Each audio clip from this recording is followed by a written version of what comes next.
পঞ্চগড়ে একটি গন্ধ গোকুল নামের প্রাণী উদ্ধার করেছে বন বিভাগের কর্মীরা। গত শুক্রবার ভোরবেলা পৌর এলাকার মসজিদ পাড়ার আশরাফুল নামে এক ব্যক্তির বাড়ি থেকে প্রাণীটিকে উদ্ধার করা হয়।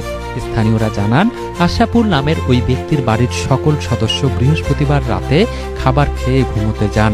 পরদিন শুক্রবার সকালে ঘুম থেকে উঠে কবুতরের খাঁচায় একটি ভিন্ন প্রাণী দেখতে পান। এরই মধ্যে দুটি কবুতরকে মেরে রাখেন এবং দুইটি কবুতর খেয়ে নেয় প্রাণীটি। এরপর আজব এই প্রাণীটির খবর এলাকায় ছড়িয়ে পড়ে।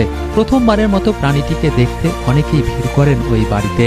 বন বিভাগের কর্মীরা বলছেন, প্রাণীটির নাম গন্ধ গোকুল, আর এটির ওজন প্রায় 8 কেজি হলেও লম্বায় 2.5 ফিট ও উচ্চতায় 2 ফিট। এটি কাঠ বিড়ালের মতো দেখতে। এদের বসবাস বনে হলেও মানুষের বাসাবাড়িতে খাবারের সন্ধানে হানা দেয় এরা। বাসাবাড়ির গাছে ফলফলাদি, মুরগি, কবুতর সহ ছোট আকারের প্রাণী গন্ধ গোকুলের প্রিয় খাবার। বন বিভাগের কর্মীরা প্রাণীটিকে উদ্ধার করে রাতে সদরের লাঠুয়াপাড়া এলাকায় একটি জঙ্গলে প্রাণীটিকে অবমুক্ত করে।